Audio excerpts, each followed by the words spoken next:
Yo, my peoples, what's up? Welcome to the One Stop Co-op Shop. Jason here today of a solo playthrough for Everdell Duo. Another iteration in the Everdell line. This one is for 2 players. It is cooperative or competitive. I'm going to be playing a 2-handed cooperative game. If you'd follow me here on the One Stop Co-op Shop, you know I love me some Everdell. So this one folds into what you might be familiar with. You are going to have your cute woodland creatures. We're going to be worker placement, doing the thing, getting the resources, paying for these cards, critters, and constructions, building our city, using combos so that one card leads to the other, and ultimately trying to get the highest scoring city possible. Everdell Duo keeps a lot of those core concepts intact, but also adds a couple of wrinkles, notably the sun and moon tokens that make the experience particular for 2 players. So let's dive into a full solo playthrough of the cooperative version. I am playing the challenge mode against the dastardly skunks. At the end of that, I'm going to give my overall thoughts, a mini review, so to speak, so that you have everything you need to know to see if Everdell Duo is worth your gaming time and gaming dollar. We'll get into all that after these channel announcements. We are the One Stop Co-op Shop, a multi-platform gaming empire, and your one stop for solo and cooperative gaming goodness.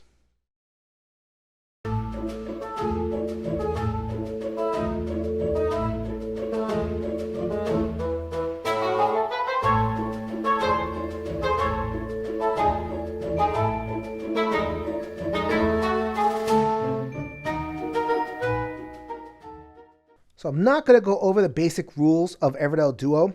We have a lot of coverage of all sorts of iterations, expansions for Everdell. Go ahead and check the main website at the One Stop Co-op Shop. Check the playlist Everdell for any of those videos to show the core card play. So let's get into what Duo does in particular. You have options for only 2 characters, no player powers or anything. You have your hair. And I believe they want us to believe this is a tortoise. We're just going to have to go ahead and take the game's word for it. Each player is going to start with 3 meeples each, as well as their opening hand of 2 cards. At this point, you're going to choose the mode. So we have a cooperative game set up. I could, if I wanted to, play through some of this campaign. It is a cooperative campaign, and it has a list of challenges.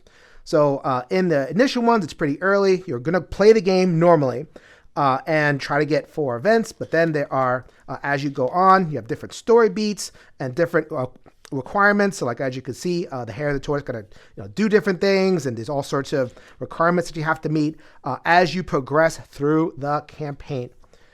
Instead, I'm playing the challenge against the skunk. So the skunk does appear in the campaign, but in the challenge mode, it's a little bit more aggressive. It's going to start taking cards. It's not like the spider in that solo expansion for the base game, in that it's going to get in your active way. Not these skunks. They're more like the base game solo mode, where they're just there to be in your way.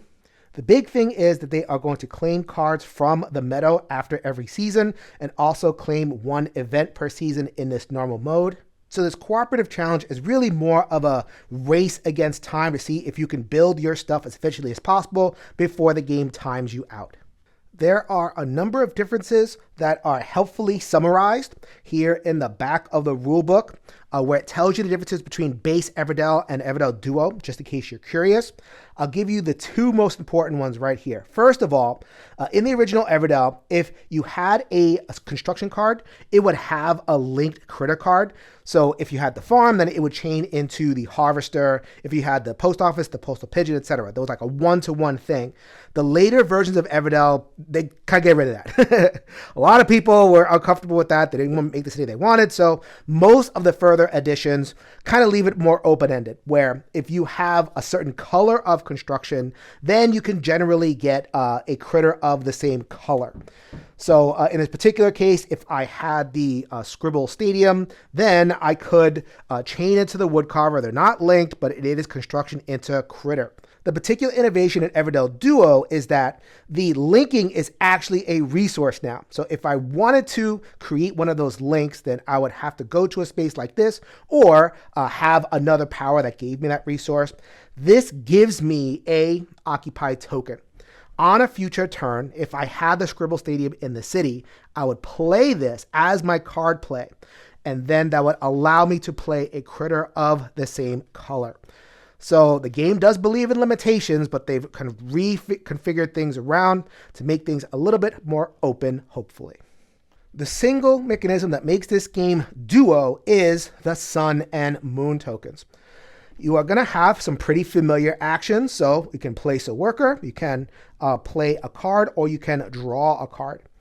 Each time you do something, you're going to move forward one of these two tokens. So if I place a worker, then I would move forward the sun token.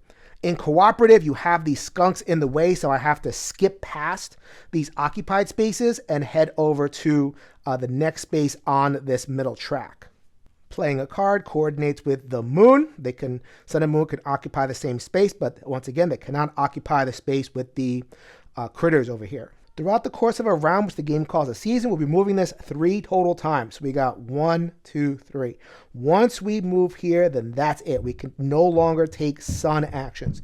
So like in the first round, you could be placing your workers a lot, but in the challenge mode, because of the constraint, you'll only be able to get off 3 particular worker placements. In addition, if you are stuck and you want to draw a card, you can use that card draw to move forward the sun, but that also constrains your actions. So you have to be really, really efficient with them. In the basic Everdell, you could take actions all you wanted as long as you had the resources. So you would have long summer stretches or autumn stretches where you could do, 10, 11, 12 plays. Not so in Everdell Duo. Everything is pretty tight. And so that makes for a much quicker game. So if you're thinking about whether this game is right for you, you want Everdell, but you didn't want that more bloated experience, this one shrinks things down to a nice, quick level. Once both the sun and moon tokens reach the final space, then that is the end of the round. Discard the requisite token, do what the next token says, get your refresh going, and then continue again.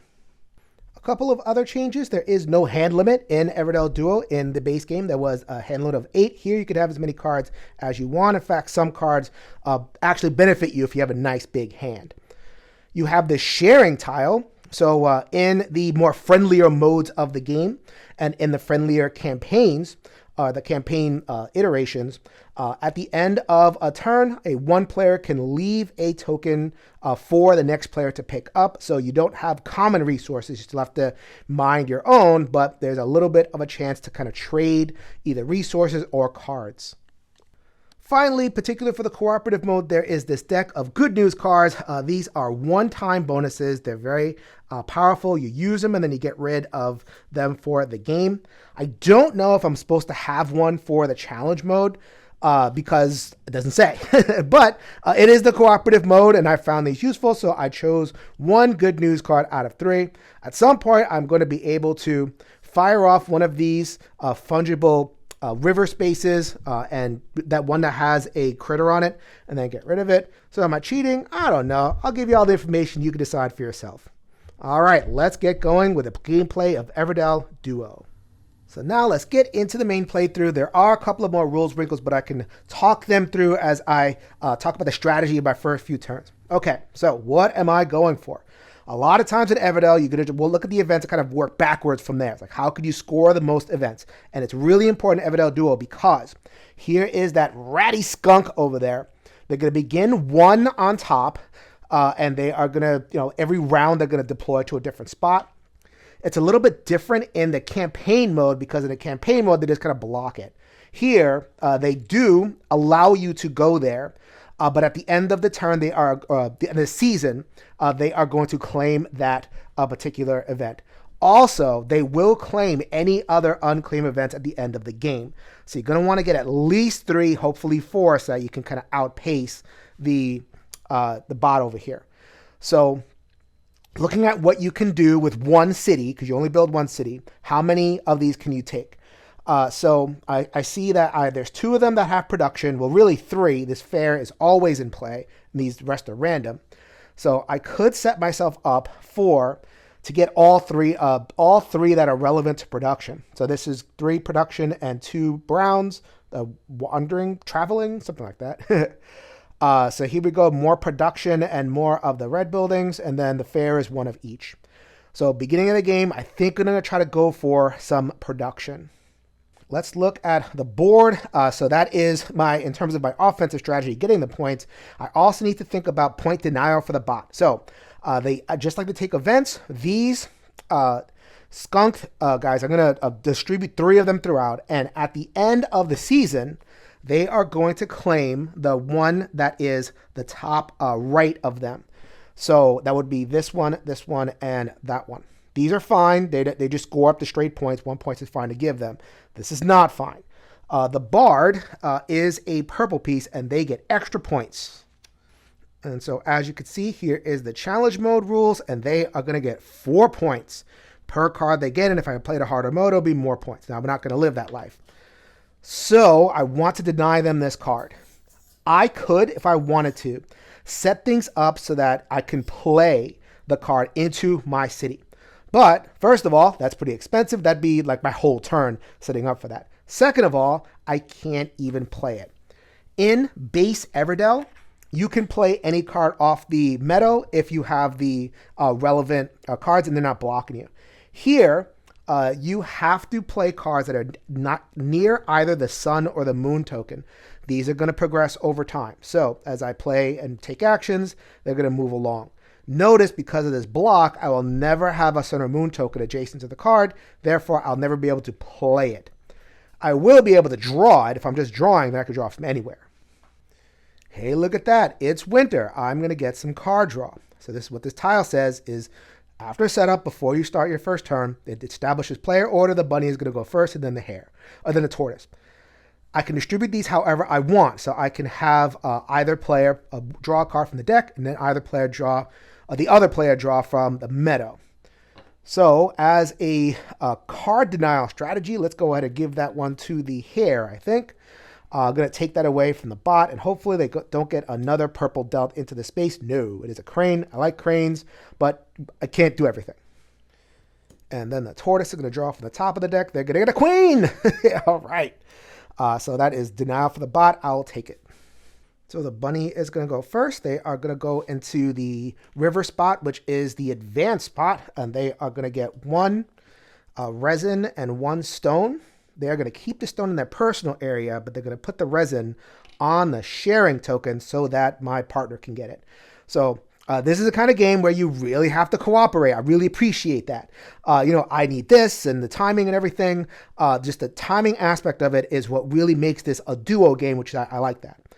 So I'll show you how that all works because as I would make that move, that sun token is going to move over to here. All right, so now I have to take this one because I want to get the fairy, put that one right there. And right now the tortoise is set up in order to have the resin and 3 wood that it needs to play the fairy. And if it could go again, it could do that. However, by placing that worker, I'm going to take this sun token and move it out of the way. So now I cannot play the fairy because I don't have the sun or moon there. I need to coordinate with my partner to get the moon in the right place, or one of the tokens, in order for him to play the fairy. So that's why I kind of had to stagger things, make sure I had not only what I need, but when I need it in order to play cards that I want. So I have an event over here that benefits me. If I go there, I have a lot of cards in hand, 6 in hand. So this card seems like it would be a good match for it. So as the hare's next turn, they're just going to take it. They're going to move that over here and draw that into my hand. I could have moved the sun, but that would be ridiculous. Don't do that. Don't do those kind of moves. That does a couple of things. Number one, I got the card, and I hopefully will play that along the way. There's a judge. I like judges. Second of all, it puts the moon in the proper place because the tortoise player is going to spend those resources that they have, the 3 wood and the resin. There you go. And play the fairy over here. So that will allow me to get 1 stone, as you can see, and also a card. I get to draw a card from the meadow. I think I have to draw it now before I replace cards. I'm not really sure about that, but we'll see. Let's go ahead and let's get this Chipsmith because I want to play this. I want to play for this. So then having lots of production buildings and having a red available is all good. And having them in hand, you see that you get more flexible. You have to coordinate with the towers over here off of the meadow. If they're in your hand, just play them. All right, so we got wood carver. Ooh, I like the wood carver and the chancellor. As in Everdell, you kind of have to filter out. Everything looks good. You got to pick just the ones that you're going to use and ignore the rest. And as part of my action, I can do this anytime on my turn. I'm actually going to leave a card to share out of my hand with my partner. So my partner is going to pick up that card. Now they have a mighty hand of 5 cards. Hopefully you see where that is going. That leaves the moon token over here. So I have 2 more moves. Rabbit is going to go there. They are going to get a wandering token and pick up another card, which brings them to 6. That is great. Let's go ahead and pick up this wood carver because I don't want the bot to have this wood carver. That I'm going to get some wood pretty soon. I'll show you how. But hopefully I don't pay for that by giving them a purple. I do not give them a purple. That's fine. Placing a worker brings me over here, and I already know that I am going to play a card with Tortoise. Let me just go ahead and move that right now. How am I going to play a card? We're going to share. We're going to share. This time we're going to share the token right over here, this welcoming token. So we're going to take the welcoming token with the Tortoise, going to play it. And with that, we are going to play this minor mole. So the minor mole says I can replicate a production in my hand. So I have a twig barge in my hand. So I'm going to replicate that and give myself 2 wood. You see how fast that is? That is the end of the season. So this is going to get discarded, but not before. It tells me that the skunks are going to claim 3 cards. 1, 2, 3 to add to the 3 that it has already. And so that in that way, it's going to get 15. That's going to get re-rolled. Let's see what is going to get set up for the next round. Got a farmer. That looks okay. Conductor. That one is going to allow me access to river spaces. That's all pretty good. And a castle. Cards really work similar to Everdell. Once you get to know the duo stuff, then this will all make sense. So they get that. The bot is also going to get this event tile. So really hard to get this in the first round, but that's the challenge nature of it. So now we discard this and we do the summer setup. So everyone gets their workers back. I'm going to roll out a similar layout of workers. I'll do that off camera because who wants to see 6 modes of rolling? Let's take these 2, get rid of them, and we're going to get 2 more from the stack. We got access to lots of berries and access to lots of resin and a berry. So that is the new layout. As you can see, I got a skunk on 1, so the tower or the sun and moon token start on 2. Going to have this tile threatened. I'm going to have to do something about that. This skunk at a 6 means they're going to take a card off the top of the deck at the end of the round, so not as many of the metal cards will be threatened. And now I look at the production tile, or the tile over here, which tells me to fire off a production for everything I have in my city, and 1 player draws a card. So important to note, I can distribute this however I want. All of it could go to 1 player, or I could distribute it however I want. The one thing is that the Tortoise is now the first player. And so just for the heck of it, I don't think it really matters, but I'm going to give it all to the Tortoise. So we have this one right here. The twig barge is fired off again, thanks to the minor mole. So we have a good amount of wood. We have 4 wood in our supply right now. Going to get a stone and draw a card from the meadow. So in spring, they're going to take the bottom card, bottom to the right. So that would be this one. Nope, we are still playing the denial game.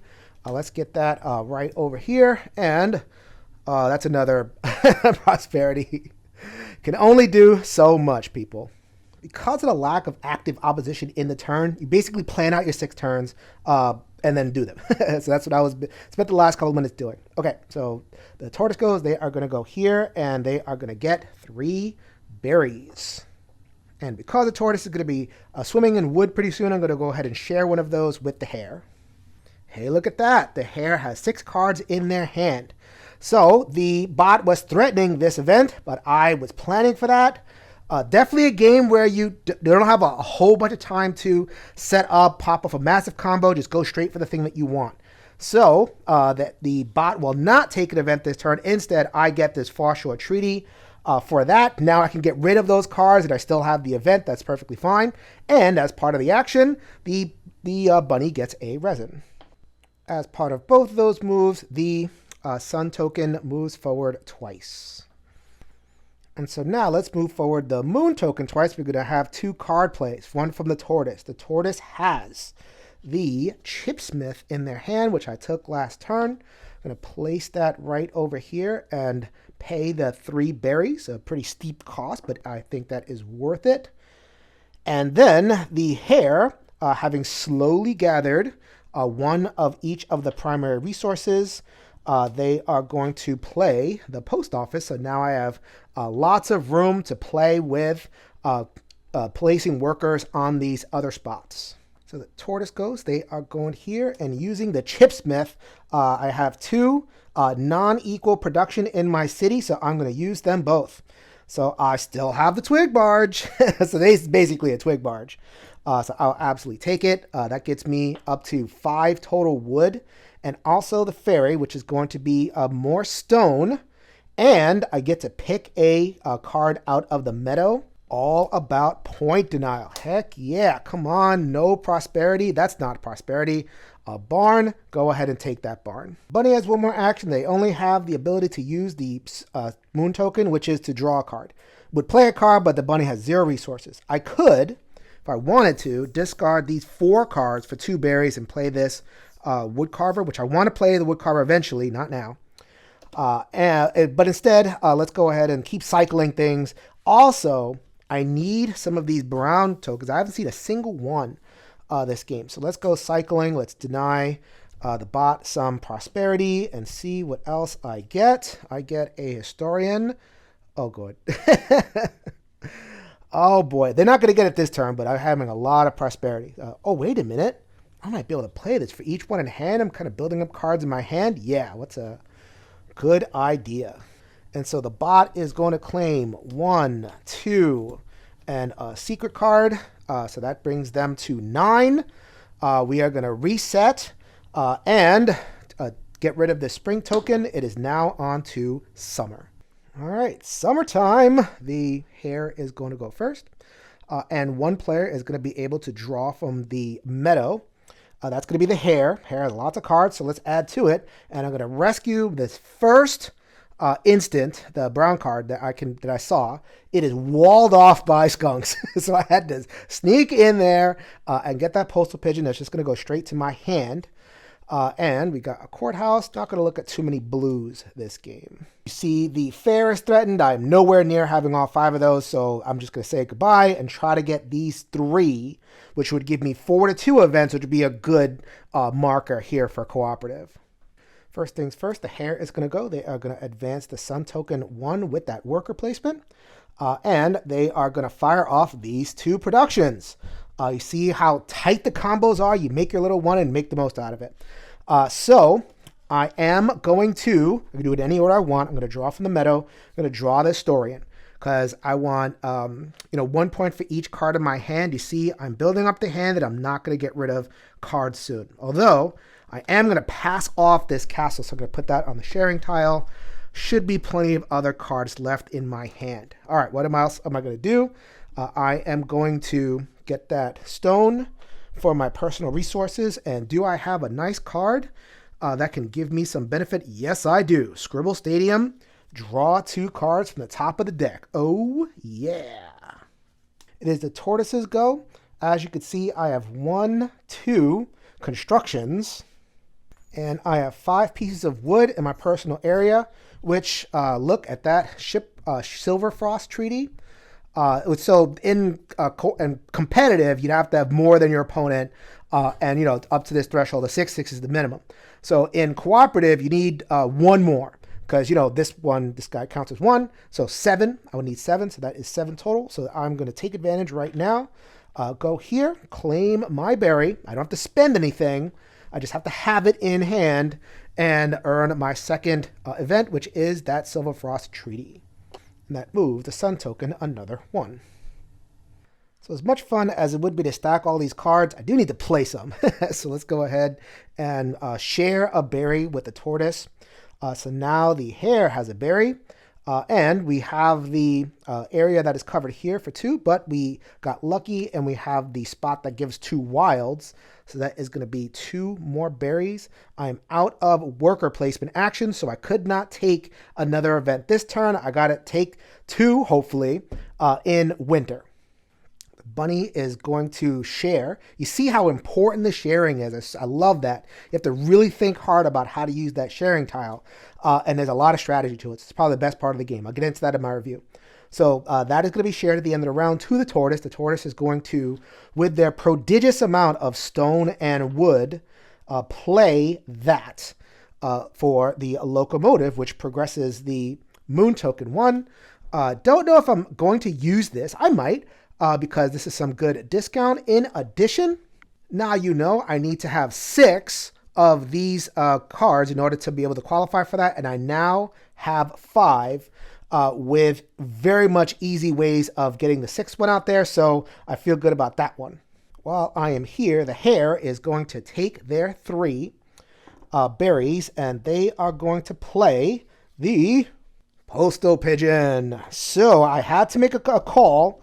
I was holding off for that historian. I think I can try to get the historian played some other turn to get points for all those cards. But I also need this. I want to deny the bot events.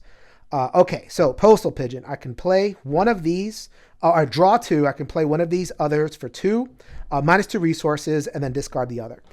So it's a one shot, and then it doesn't do anything else. So let's go ahead and pick 2 off the top of the deck. Hopefully I can play them. We have the teacher and the wanderer.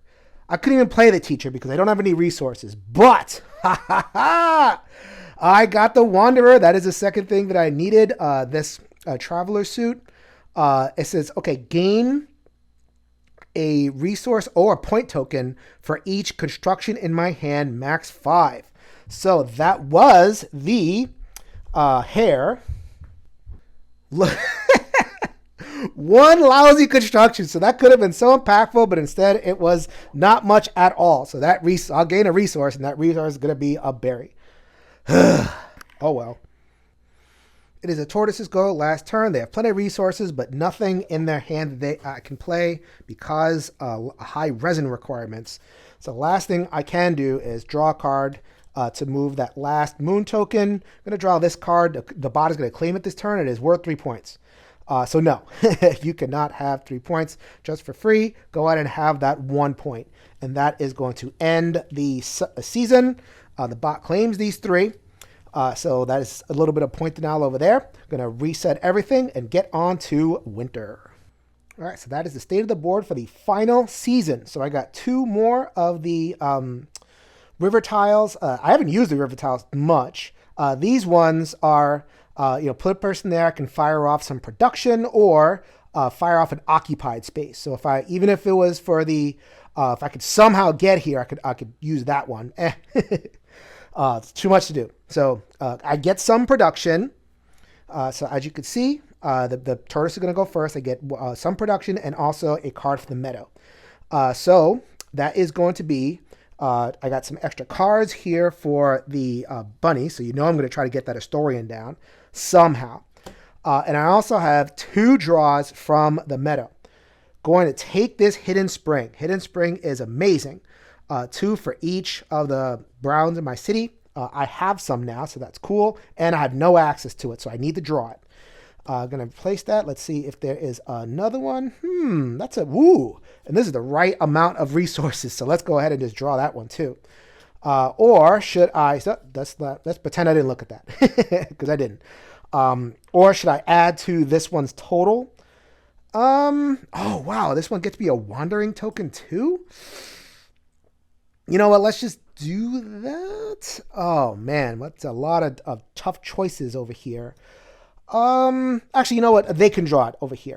They'll draw it over here. And if I need it, they can just have it in the hand. And then if I need to play it, I can pass it. There's a couple ways that I can play that.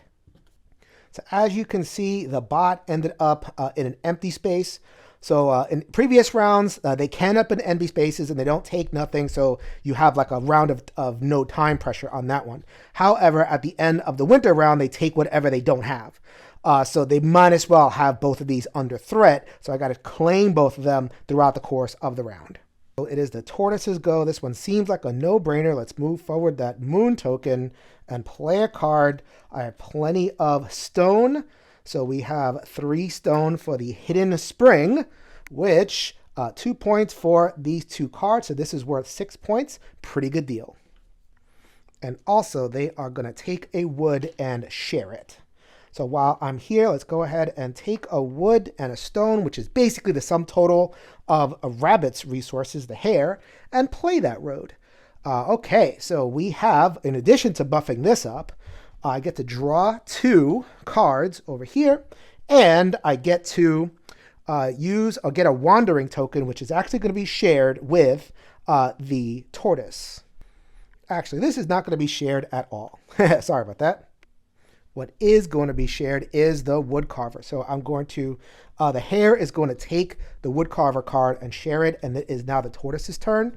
So now the tortoise, who has no berries, but, oh, sorry about that, knocked that down too much. But it has plenty of cards, and then they're not going to play any of them. So we got 1, 2, 3, 4 to get rid of, and that is 2 berries, and that is the woodcarver. When they get played, we get to take 2, up to 2 times, 2 wood, see, got that, and I can get 2 wild resources, which just for the heck of it, it'll be 2 berries. Doesn't matter because I can't play any cards anymore. I used my 3 card plays for the turn, and I get 2 points.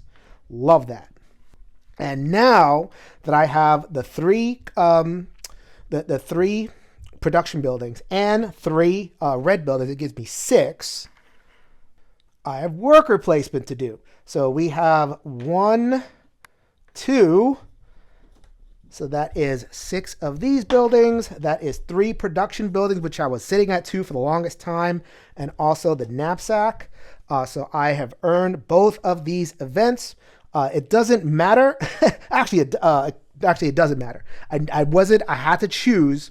I wasn't able to put down the historian. That is such a shame. So the last worker placement spot of the game is going to go here. I'm going to get 3 wood. Why am I going to do that? I forgot I had this, and I'm going to use this right at the end of the game. So I can activate a tile that has a worker on it. There's a worker. Skunks count as workers. You remove those from the game. So I can use that spot to fire off.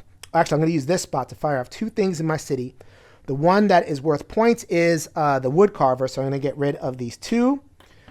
There is no conversion for leftover resources, but I do get 2 points, and that will figure into the end game.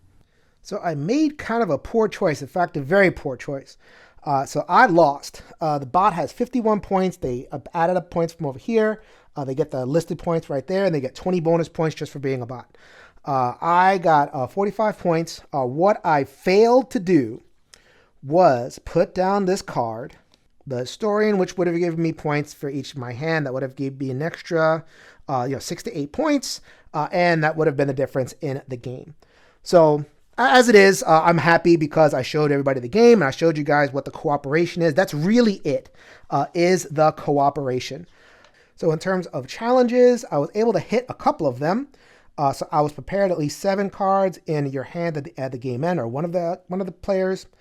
It's very close to 5 events. I had 4, and also I had 10 or less in my city. So I hit a couple of those markers. Had I just done one thing differently, I would have come out with the win. And there you go. Mini review time. It's Everdell. The soul of what makes this game is definitely here in terms of like the original Everdell. It does answer the one of the main complaints of Everdell, at least the base game, of like, the combos are a little bit restrictive because each card links to each other specific card. This game, like the further iterations, you're a lot more open with that, but there is that constraint with having to get welcome tokens. I didn't get many this game, but there are cards that allow you to get more welcome tokens. And so that is not a bad thing. Actually, occupied tokens. I should probably call it the right thing. The best part of this version is the cooperation, is the the back and forth using that sharing tile to make sure that each person has the timing down, and also how this token works, where you have to cooperate on this thing being in the right place at the right time, so that the other player can get to it in a reasonable way. So I've definitely spent a lot of time off camera kind of talking to myself. Okay, what's this turn going to be? Where's the token going to be when? What resources do you need, et cetera, et cetera. So you saw the fast-forwarded version because I didn't show any of that thinking time, but there was plenty off camera. So that would be worked out between the two players, which was really, really well done. It's not a very satisfying solo experience. For the solo, just go ahead and play any of the base Everdell. It just works as a solo game because there is cooperation. The game is called Everdell Duo. So in terms of a two-player experience, this is probably the best two-player Everdell experience that is available in the system, which it's called Duo, so that is very appropriate. For an Everdell fan who has all of the stuff and they're wondering if they should add this to the collection, what I will say is if you're a completionist, go for it. It is a very quality product. It throws right in there. If you are a person that wants to be able to focus on playing it, then make sure you enjoy the experience at 2. Make sure you have a partner for the experience. If you do, then I think it's a no-brainer. So that's Everdell Duo on the One Stop Co-op Shop. As always, our sincere hope is that we give you enough information to see if this game is worth your gaming time and gaming dollar. So that wraps it up for me. This is Jason reminding you that we'll see you at the next stop.